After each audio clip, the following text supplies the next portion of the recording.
Santa Claustrophobia by Mike Reese, illustrated by David Cottrell.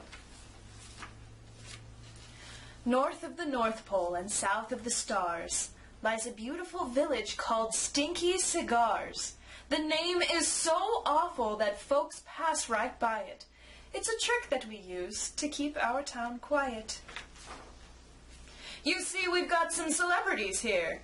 The Groundhog, Columbus, and Baby New Year.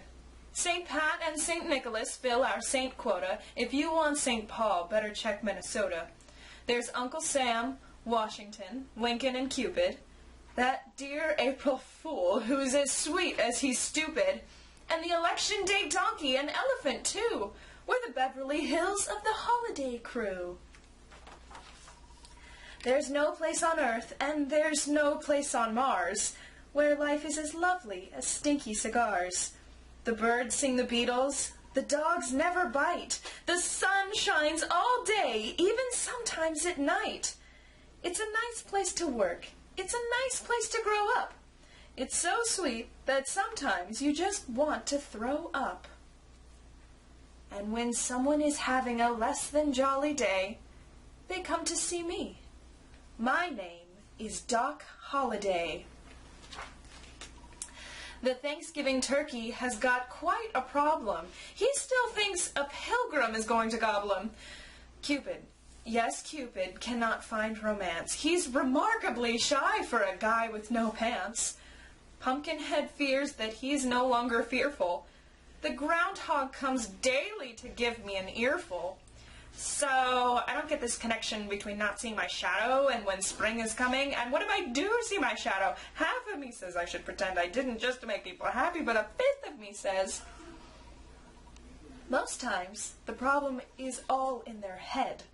But sometimes their head's in the problem instead. The April Fool's gotten his head stuck so far in a jar, a guitar, and a work by Renoir. In 12 years of practice and 8 years of school, no one prepared me for poor April Fool. But I'll never forget the day Santa came in, a grim-looking grimace replacing his grin.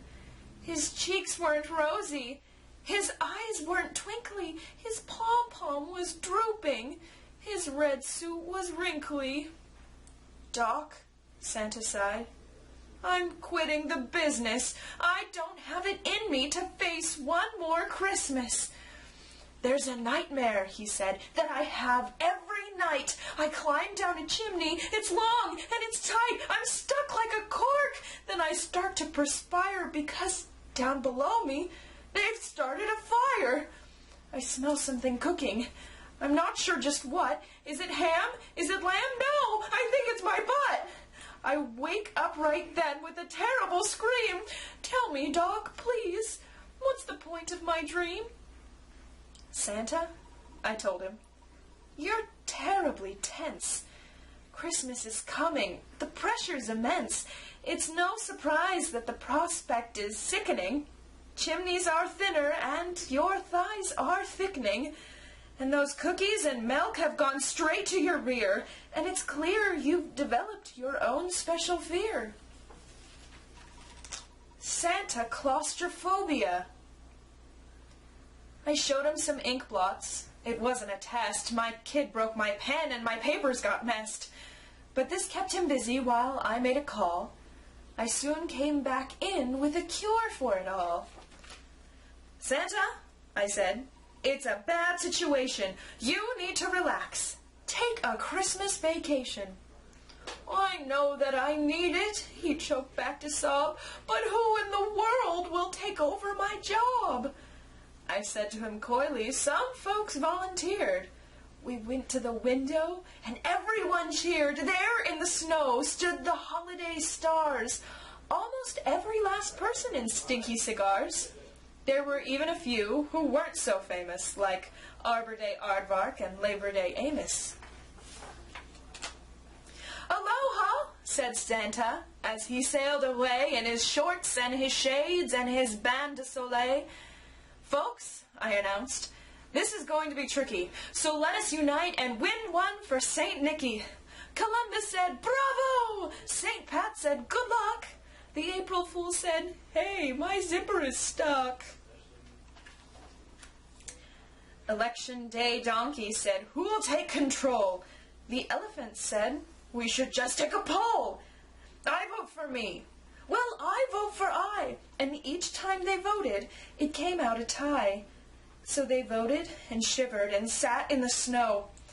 They may still be at it as far as I know.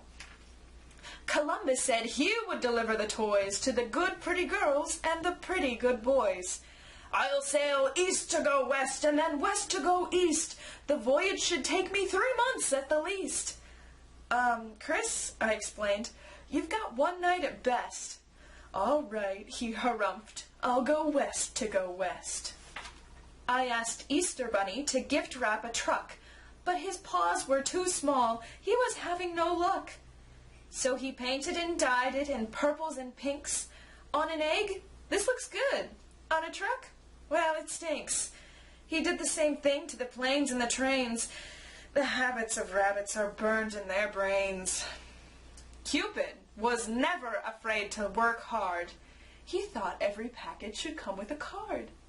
"To Barry Benesky, Fort Crowder, New Jersey, we send you our love and this powder blue jersey. Wishing you gumdrops and rainbows galore." He wrote on like that for 12 pages and more.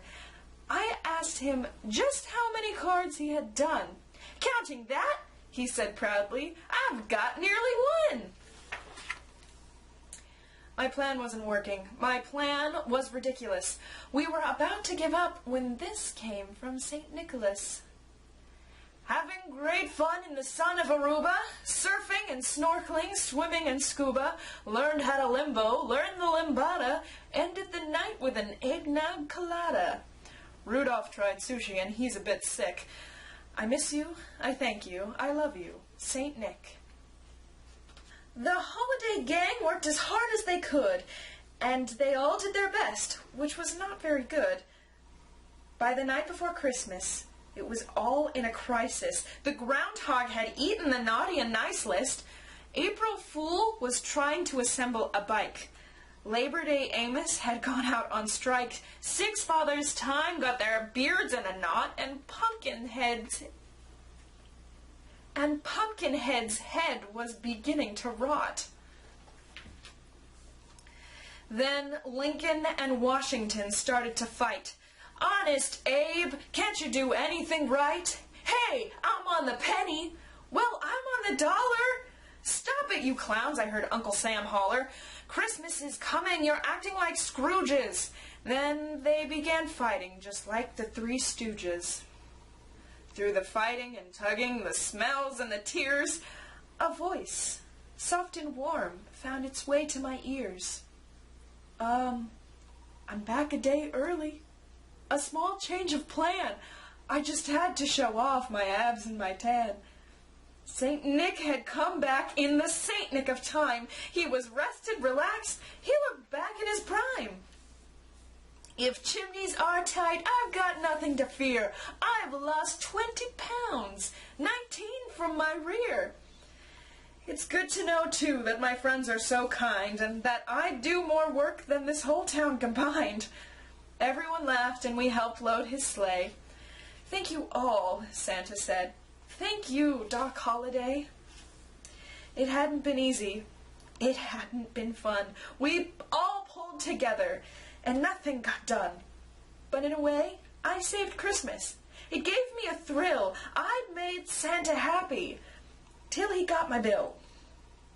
And I just settled down to enjoy my own Yule when I got a visit from poor April Fool. The end.